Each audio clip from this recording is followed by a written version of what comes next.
Halo guys, balik lagi di channel Triple Eight Studio. Pada kesempatan kali ini, Mimin mau ceritain sebuah film legendaris Jet Li yang sangat booming di zamannya, yang berjudul My Father is Hero. Kalau udah ada Jet Li, pasti filmnya disuguhkan dengan genre action yang seru banget pastinya. Film ini disutradarai oleh Ko Ryu-en tahun 1995. Selain Jet Li, ada juga Anita Mui, Cio Mao, Yu Ronggang, Lo Hong Kang, dan juga beberapa aktor ternama lainnya. Film ini menceritakan seseorang yang memiliki keluarga kecil yang bahagia. Ia bernama Wei Kung, yang berprofesi sebagai seorang polisi. Ia harus menyamar menjadi seorang penjahat untuk memberantas mafia pencuri barang antik di kota Hong Kong. Untuk menjalankan tugasnya ini, ia juga terpaksa harus meninggalkan anak dan istrinya. Kira-kira gimana ya aksi seru dan kisah dramatisnya? Tanpa berlama-lama lagi, langsung aja yuk kita tonton alur cerita ini sampai habis ya.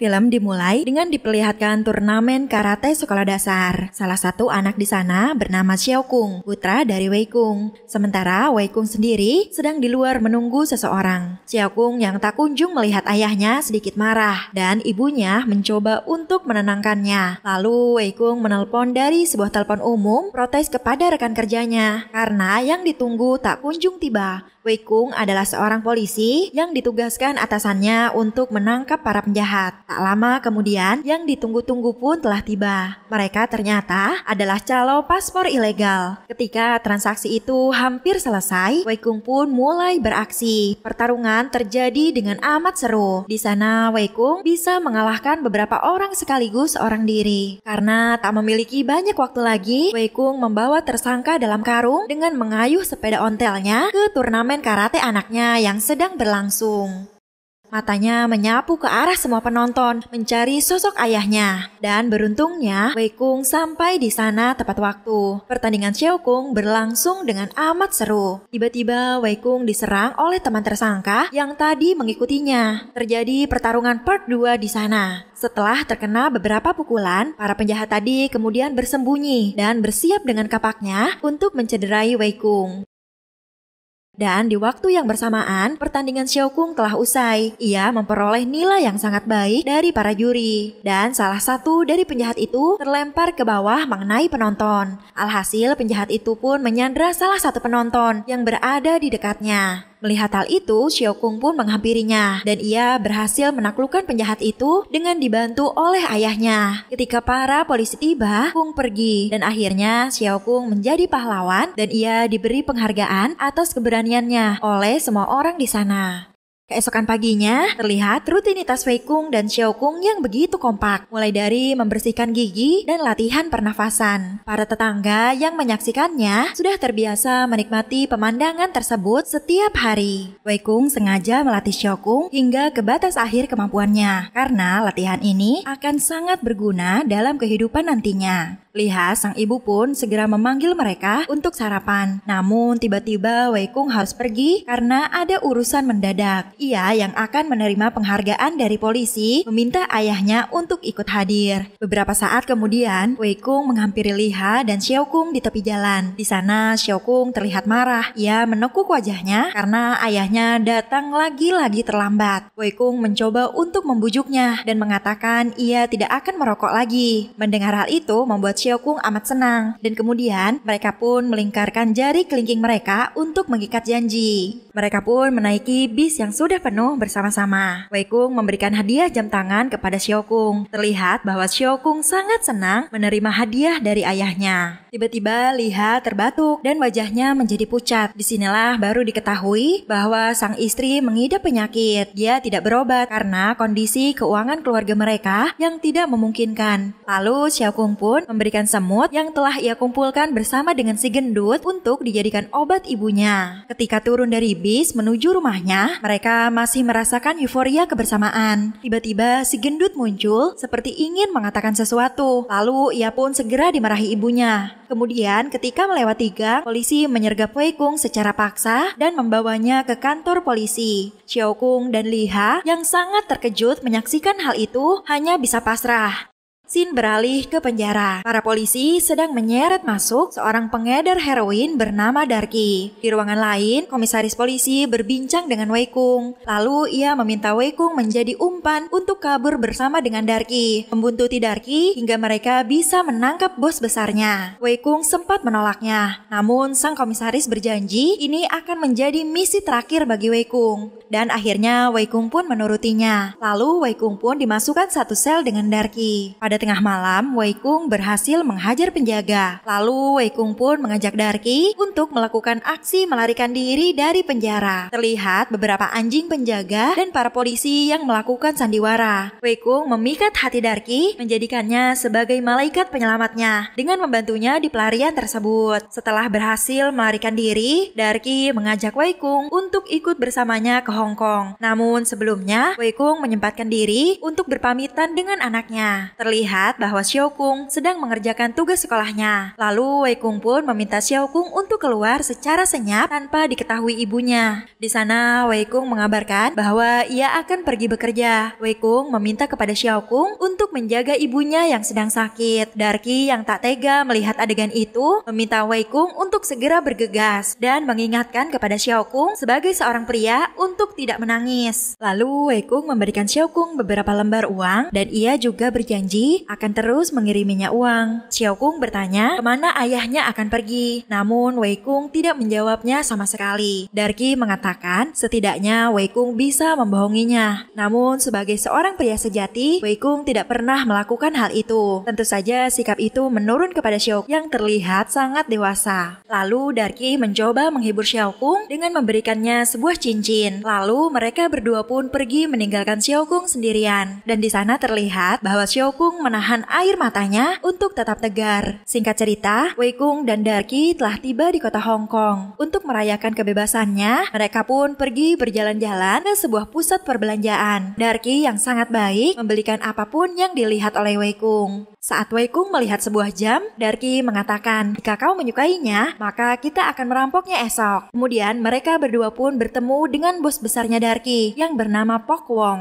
Di sana sedang diadakan meeting penting. Bosnya sedang menanyakan kepada anak buahnya bagaimana cara untuk bisa membeli bom tanpa mengeluarkan uang sepeser pun. Anak buah yang tidak memberikan ide yang baik akan disiksa. Kemudian Darky mengusulkan untuk merampok bank dan mereka akan membeli senjata itu dari hasil merampok bank. Lalu sang bos pun langsung menghajar Darky hingga membuatnya hampir terjatuh dari atas gedung karena ide itu sangat buruk menurutnya. Melihat temannya yang terpojok, Wei Kung memberikan usul supaya mereka bertransaksi seperti biasa. Namun setelah bom dan uang diterima oleh masing-masing pihak, di sanalah Wei Kung mulai beraksi untuk merampok pihak asing tersebut dan uang mereka kembali utuh. Terlihat Pok Wong yang bengis itu terus memojokkan Wei Kung. Setelah itu mereka pun duduk santai mulai membicarakan detail rencana tersebut. Di dalam sebuah bar dan restoran terlihat sepasang kekasih yang sedang berseteru. Ia bernama Inspektur Cheng dan juga Fong. Fong merasa jenuh dengan hubungannya. Di tempat yang sama terlihat Pok Wong mendatangi tempat itu, tempat yang sudah dijanjikan untuk melakukan transaksi jual beli bom. Pihak para penjual bom itu telah sampai terlebih dahulu. Mereka terlihat ramah, namun kedua belah pihak saling mencurigai satu sama lain. Dan terlebih lagi, Pok Wong juga terkenal sebagai orang yang sangat licik. Setelah Pok Wong bertemu dengan si bos penjual senjata itu, ia menyerahkan semua uangnya. Di sisi lain, Fong meninggalkan Cheng karena ia merasa hubungannya sudah tidak bisa diteruskan lagi. Setelah uangnya diterima dan dicek, dari bawah Darky bertugas untuk mengecek keadaan bom tersebut. Dan setelah kedua belah pihak deal, Darky pun pergi membawa bom tersebut. Sampai di sini rencana berjalan dengan mulus mulus. Dan ini adalah saatnya Wei Kung dan yang lain untuk segera beraksi. Mobil para perampok itu menerobos masuk ke dalam bangunan dan bertepatan pada saat para pengedar bom itu sudah di bawah. Hal itu membuat semua orang berlarian karena keadaan sekitar menjadi kacau. Wei Kung keluar dari mobil, menodongkan senjata dan mengambil koper yang berisi uang. Namun ia terhenti karena beberapa tembakan. Di sisi lain, Inspektur Fong mencoba memecahkan kaca dan mengeluarkan orang-orang yang masih tersisa di dalam. Wei Kung sempat sukses merebut koper tersebut dan keluar. Namun Wei Kung terkepung dan ditodongkan senjata. Ia pun menyerah mengangkat kedua tangannya sambil menghampiri koper dan kemudian ia membuka bajunya menunjukkan bom yang sudah terpasang di tubuhnya. Polisi yang sedang berpatroli melihat kejadian tersebut dan melaporkannya ke polsek setempat. Karena diancam, semua penjual senjata pun melemparkan senapannya ke dalam kolam. Namun semuanya menjadi kacau tatkala Fong mengumumkan kedatangan polisi. Lalu Wei Kung pun berhasil membuang bom tersebut ke atas. Melihat hal itu, Wei Kung pun segera beraksi. Ia menembaki semua pengedar senjata di sana. Baku tembak yang hebat pun terus berlanjut.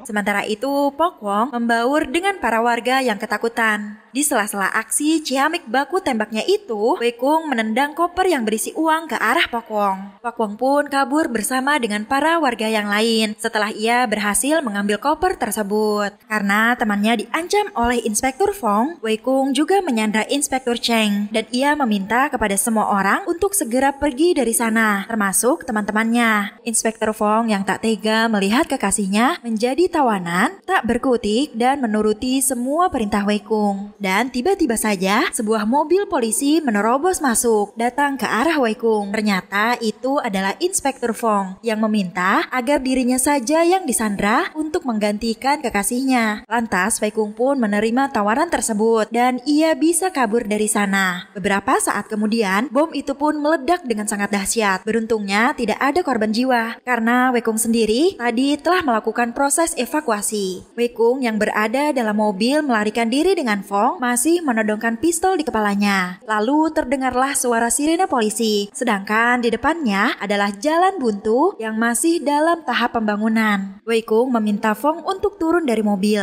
Kemudian ia menembaki mobil polisi hingga meledak. Lalu mereka berdua meloncat ke sebuah krain. Fong yang hampir terjatuh tidak dilepaskan dan diselamatkan oleh Wei Kung. Hal itu membuat Fong bertanya-tanya, penjahat macam apakah yang ada di hadapannya. Usai peristiwa itu, Fong berhasil mendapatkan foto tersangka melalui kamera dashboard yang ada di mobilnya. Dan berdasarkan data, ia disarankan untuk mendatangi kepolisian Cina untuk lebih lengkapnya. Setibanya di Cina, Fong bertemu dengan sang komisaris. Namun tentu saja, komisaris mengatakan bahwa ia tidak tahu apa-apa. Bahkan, ia tidak memberinya informasi sedikit pun. Dan tiba-tiba datanglah penjaga sekolah, mengatakan bahwa Xiao Kung menerima sebuah panggilan. Di ujung telepon, Wei Kung bertanya tentang keadaan istri dan anaknya. Lalu ia pun meminta Xiao Kung untuk menjaga ibunya dengan baik. Xiao Kung yang mulai goyah kepercayaan kepada ayahnya bertanya apakah ayah seorang penjahat. Wei Kung tidak menjawab, namun ia mengatakan kepada putranya bahwa nanti Xiao Kung akan bangga padanya. Lalu Wei Kung meminta Xiao Kung untuk mengingat nomor pagernya dan segera mengabari jika terjadi sesuatu. Wei Kung meminta kepada Xiao Kung untuk merahasiakan hal ini sebagai seorang laki-laki. Bel pulang pun berbunyi. Para murid berhamburan pulang ke rumah masing-masing. Terlihat Fong yang membuntuti Xiao Kung secara diam-diam. Ia pantang menyerah agar bisa mendapat informasi. Mereka berdua menyusuri jalan panjang yang jauh dan Fong yang membawa banyak barang terlihat sangat kelelahan. Sesampainya di rumah, Xiao Kung yang murung segera merubah raut mukanya menjadi ceria saat ia akan bertemu ibunya yang sedang sakit. Kemudian Fong Ye pun mengetuk pintu dan masuk ke dalam rumah. Ia mengatakan bahwa ia adalah rekan kerja suaminya dari Hong Kong. Lalu Xiaokung pun diminta ibunya untuk memasak sup semut sebagai obat. Si gendut yang merupakan tetangga dekatnya menghampiri dan memberi Xiaokung sepotong daging. Fong Ye yang tidak tega melihat keadaan keluarga itu mengatakan bahwa suaminya Liha menyuruhnya untuk memberikan uang pada mereka. Lalu ia pun menjelaskan kepada Liha bahwa suaminya bekerja sebagai penjual video dewasa dan istrinya cukup dibuat terkejut karena hal itu. Lalu Xiaokung pun memberikan sup semut spesial untuk ibunya. Konon itu bisa menyembuhkan penyakitnya. Lalu Kung mengatakan bahwa ayahnya mengirimkan surat untuk mereka. Fong sempat dibuat terkejut. Kemudian setelah ia mendengar isi dari surat tersebut, Fong pun menyadari bahwa itu adalah surat palsu yang Xiaokung tulis sendiri untuk menghibur ibunya. Tak lupa, Xiaokung memberikan uang titipan dari ayahnya. Setelah itu, Fong pun memberikan uang yang katanya adalah titipan dari Wei Kung. Malam harinya, di saat Xiaokung dan ibunya sedang terlelap, Fong mulai menjalankan aksinya untuk mencari informasi lebih lanjut tentang Wei Kung. Saat itu, Fong melihat surat dan foto Wei Kung. Pada saat ia tengah fokus memperhatikan foto Wei Kung, ia tidak tersadar kalau Liha terbangun dan menghampirinya. Kemudian Liha mengatakan bahwa ia mengetahui kalau Fong bukanlah rekan kerja dari suaminya, melainkan adalah seorang polisi. Fong yang mengetahui kondisinya tidak mau membuatnya semakin khawatir, mengatakan bahwa tindak kriminal yang dilakukan suaminya hanya sebuah tindakan sepele. Liha juga meminta agar Fong mau menjagakan Xiaokung sebagai tantenya. Lalu ia pun mengembalikan uang yang tadi Fong berikan. Keesokan harinya, Fong membantu pekerjaan rumah bersama dengan Xiaokung. Di sana, Xiaokung mengatakan bahwa Fong sangat cantik mengenakan pakaian ibunya. Di sana, mereka berbincang-bincang. Xiaokung berbicara layaknya orang dewasa, dan Fong juga menanggapi dengan candaan yang menggelitik. Kembali ke Hong Kong, Wei Kung dan Darky terlihat sedang berada dalam sebuah restoran. Di sisi lain terlihat Pok Wong yang sedang bertemu dengan seorang businesswoman yang bernama Linam, yang berniat untuk bekerja sama dengan Pok Wong untuk mengadakan lelang barang antik hasil curian Pok Wong. Dan agar tidak ketahuan polisi, lelang itu diadakan di kapal pesiar di atas air. Di sana Linam juga menghimbau kepada Pok Wong untuk berhati-hati karena belakangan ini sedang banyak mata-mata polisi intelijen. Setelah kembali ke markas, Pok Wong mempersiapkan barang antik hasil curiannya. Saat itu, Pok Wong terlihat sedikit curiga dengan Wei Kung yang banyak tahu tentang barang antik. Namun, setelah mendapatkan penjelasan lebih lanjut, Pok Wong malahan semakin kagum dengan Wei Kung. Setelah itu, Wei Kung melaporkan kepada atasannya terkait barang antik yang akan segera dilelang dan wanita bernama Linam yang akan bekerja sama dengan Pok Wong. Di sana, Wei Kung meminta izin untuk menemui istrinya. Namun, sang komandan meminta Wei Kung untuk menggali informasi lebih dalam agar ia segera menyelesaikan misi ini. Malam harinya terlihat Xiaokung sedang menulis surat untuk ayahnya dan Fong sedang merasakan gundah gulana. Tiba-tiba terdengar suara sesuatu terjatuh dan ternyata itu adalah Liha. Saat ini ia sedang sangat kritis. Alhasil Fong pun segera menelpon ambulan dan membawanya ke rumah sakit. Sambil terbaring lemah, Liha memberikan sepucuk surat untuk diberikan kepada Wei Kung. Ia juga meminta kepada Fong untuk tetap menjaga Xiaokung. Mengetahui ibunya sedang sekarat, Fong segera memanggil Xiaokung. Di sana, Liha memberikan pesan terakhirnya kepada Xiaokung untuk tidak melupakan ayahnya. Dan Xiaokung pun berjanji bahwa hal itu tidak akan pernah terjadi. Ia akan selalu mengingat ayahnya sampai kapanpun. Dan pada akhirnya, Liha pun meninggal dunia dengan tenang setelah semua pesannya tersampaikan. Fong dan Xiaokung mengalami kesedihan yang amat dalam ketika sang ibu pergi untuk selamanya, sementara sang ayah tidak ada di sampingnya untuk menguatkan. Xiaokung yang kini sebatang kara meminta untuk ikut bersama Fong pergi ke Hong Kong. Dan akhirnya Xiaokung pun pergi meninggalkan rumahnya. Saat itu sahabat baiknya si gendut mengiringi kepergian Xiaokung dengan tangisan. Kemudian mereka berdua pun segera pergi ke Hong Kong. Di tengah perjalanan, Fong menceritakan semuanya kepada Xiaokung. Di sana akhirnya Xiaokung bisa bernafas dengan lega, mengetahui bahwa bukan hanya dirinya yang percaya jika ayahnya adalah seorang polisi. Terlihat tumpukan surat kabar yang akan beredar pagi ini dengan berita yang sangat hangat. Diperlihatkan Fong yang mendatangi kantor kepolisian dengan raut wajah yang yang sangat marah. Kemudian ia mendatangi ruang Inspektur Cheng yang memasang berita tentang kedatangan Xiaokung ke Hong Kong secara ilegal untuk memancing Wei Kung keluar. Tiba-tiba Xiaokung mendapat telepon dari ayahnya yang marah karena ia datang ke Hong Kong dengan terekspos ke berbagai media. Kemudian terlihat Darky yang baru saja kembali ke markas setelah membeli koran, dan Wei Kung pun segera meminjam mobilnya. Saat itu temannya membaca koran yang baru saja Darky bawa, dan ia sangat terkejut ketika melihat berita tentang Xiaokung. Darky pun segera mengambil koran tersebut. Namun sang bos rupanya telah mengetahui isi dari surat kabar tersebut. Sementara itu Xiaokung yang berada di dalam rumah Fong melihat berita tentang dirinya di TV.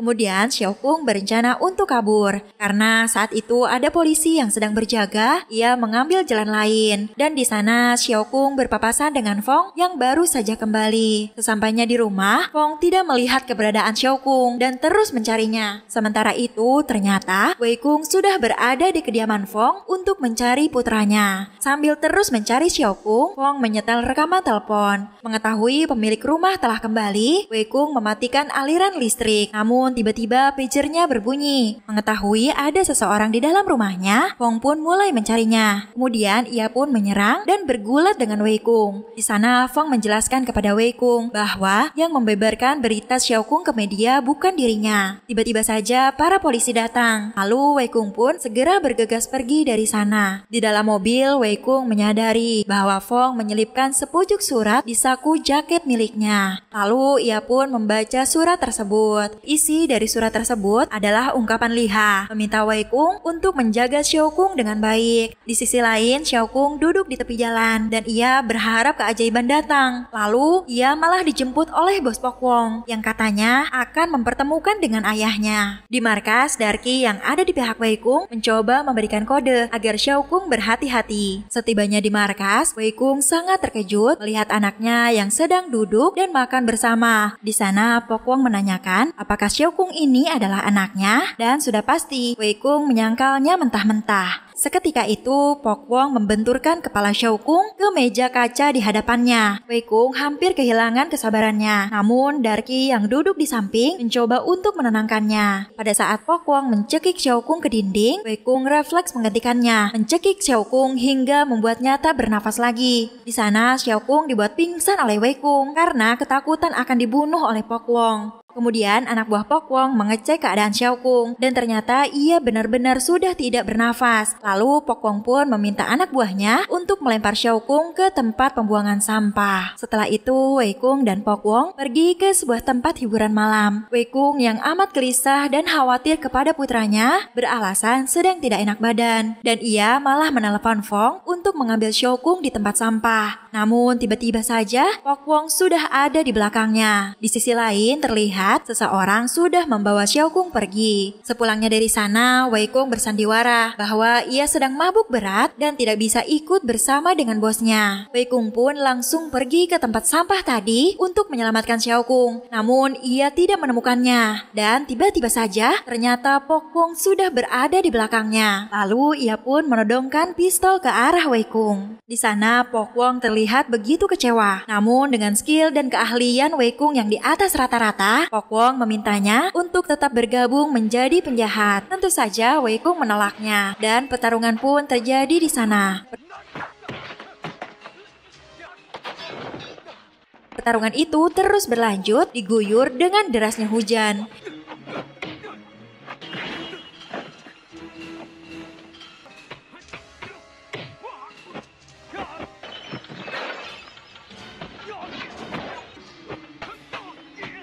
Kemudian anak buah itu berinisiatif untuk membantu bosnya. Saat mereka berdua berkelahi, anak buah Pok Wong pun hendak menabrak Wei Kung. Namun sayangnya, bosnya ternyata juga ikut terseret di truk tersebut. Di luar gerbang, Fong datang untuk menyelamatkan Xiaokung. Namun saat itu, ia melihat Wei Kung yang terpojok. Lalu ia pun datang untuk membantunya. Di tempat lain diperlihatkan Darky yang telah menyelamatkan Xiaokung dari tempat sampah. Dan di sana Xiaokung diperlakukan dengan sangat baik. Ia dibelikan baju dan makanan olehnya. Tampaknya Darky telah sadar dan ia akan segera bertaubat. Di tempat lain, Wei Kung yang terluka pingsan beberapa hari dan dirawat di kediaman Fong. Sementara itu, para mafia sedang berencana akan mencelakai Linam, rekannya sendiri, dan memasangkan bom padanya saat lelang dilaksanakan. Dan terlihat Fong yang masih mencari keberadaan Xiaokung bersama dengan tim kepolisian. Dan ternyata Wei Kung yang baru saja tersadar mendengar percakapan Fong dan rekannya. Dan itu membuatnya sangat khawatir kepada Wei Kung. Tiba-tiba bel berdering. Ternyata itu adalah Inspektur Cheng yang datang memberikan buket bunga besar sebagai tanda permintaan maafnya. Di waktu yang sama, Darky ketahuan oleh anak buah Pok Wong yang menyembunyikan Kung di dalam perahu. Lalu tiba-tiba saja Darky melihat kedatangan Pok Wong dan beberapa anak buahnya. Lalu Darky meminta Xiao Kung untuk bersembunyi di dalam air sampai ia memberikan tanda. Pok Wong yang sudah mengetahui bahwa Darky menyembunyikan Xiao Kung menanyakan keberadaannya. Dan ia pun langsung menyerang Darky. Namun kali ini Darky melawan dan tidak mau lagi menjadi budaknya. Hal itu tentu membuat Pok Wong murka dan menembaknya hingga beberapa kali di dadanya. Setelah kepergian Pok Wong, Darky pun masuk ke dalam air untuk menjemput Xiao Kung. Melihat pamannya terluka, Xiao Kung pun akhirnya membawanya ke atas untuk kembali ke kapal. Di saat-saat kritisnya, Paman Darky memberikan Xiao Kung undangan ke lelang dan sebuah ponsel untuk Xiao Kung sebagai bantuan terakhirnya agar ia bisa bertemu dengan ayahnya. Dan setelah itu, Darky pun menghembuskan nafas terakhirnya. Kemudian Xiao Kung segera menelpon kepada ayahnya. Namun karena tidak terhubung, Xiao Kung memberikan pesan agar ayahnya segera menghubungi pager Paman Darky. Inspektur Cheng yang masih ada di kediaman Fong mendengar bunyi pager berdering. Di waktu yang sama, Wei Kung membaca pesan dari Xiao Kung, lalu ia menghubunginya. Terlihat bahwa Inspektur Cheng melamar Fong dan berniat akan segera menikahinya. Namun Fong mentah-mentah menolaknya karena hatinya sudah terluka cukup parah. Lalu Cheng pun pergi dari kediaman Fong. Setelah itu, Fong melihat jejak Wei Kung yang pergi melalui jendela. Lalu untuk mencari tahu, Fong membuka rekaman telepon terakhir. Diketahui Wei Kung pasti segera menemui Xiao Kung. Di tempat lain, Pok Wong yang temperamen sedang marah-marah kepada anak buahnya. Lalu terlihat Xiao Kung yang mengintip dan ia mengetahui semua rencana Pok Wong yang akan memasang 6 titik bom di acara lelang tersebut. Kemudian Pok Wong dan anak buahnya bergegas pergi menuju ke tempat lelang. Usai Pok Wong pergi dari sana, Xiao Kung melancarkan aksinya dan mengerjai petugas yang berjaga di sana. Setelah itu, Xiao Kung yang memantau CCTV menelpon dan membimbing ayahnya ke 6 titik yang sudah dipasangi bom agar ia segera menonaktifkannya. Wei Kung pun memulai aksinya. Ia menggunakan sebuah cincin untuk menonaktifkan bom yang sudah terpasang di sana. Kemudian lanjut ke posisi bom yang kedua. Kung masih terus memandu ayahnya di titik lokasi yang dipasangi bom.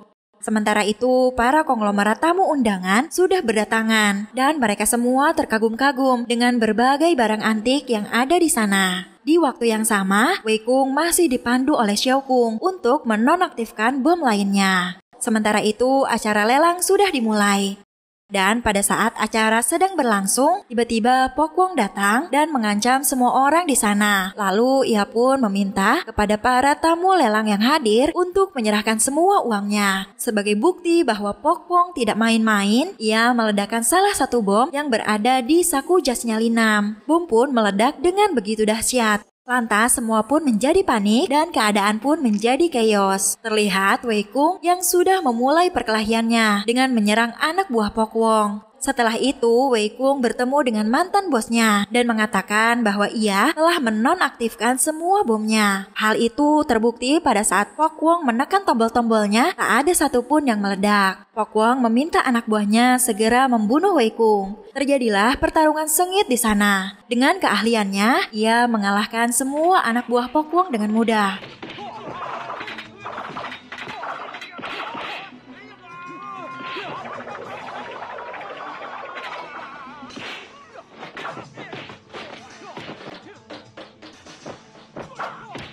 Selanjutnya, Wei Kung mendatangi Pok Wong dan duel seru pun terjadi di sana. Ternyata Pok Wong juga merupakan ahli bela diri yang cukup tangguh.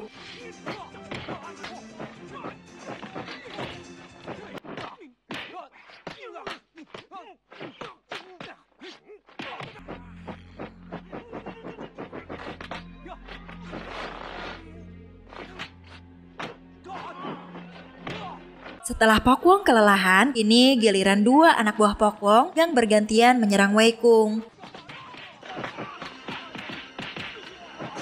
Dan tiba-tiba saja, Xiao Kung pun datang membantu ayahnya. Wei Kung dan Xiao Kung bertarung dengan kompak melawan para mafia itu.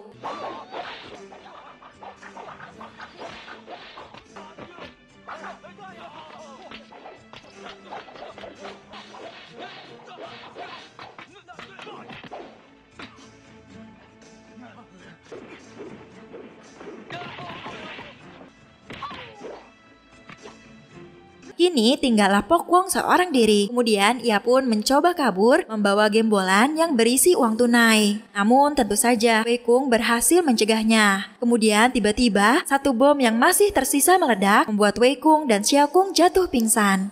Lalu datanglah Fong dan langsung menyerang Pokwong. Ia sempat membuat Pokwong terpojok. Namun dikarenakan Pokwong mencekik Xiao Kung, Fong terpaksa menjatuhkan senjatanya. Lalu Pokwong kembali mencekik Xiao Kung dan menjadikannya tameng. Bukan seorang polisi, jika Wei Kung tidak ahli menembak, ia berhasil mengenai Pokwong hingga terjatuh. Namun dikarenakan cekikan Pokwong tadi, Xiao Kung kehabisan nafas. Mereka berdua pun menjadi panik dan segera ke atas untuk mencari pertolongan medis. Namun tiba-tiba Pokwong bangkit kembali. Ia telah mengaktifkan bom terakhirnya dan menjatuhkan Wei Kung yang hendak naik.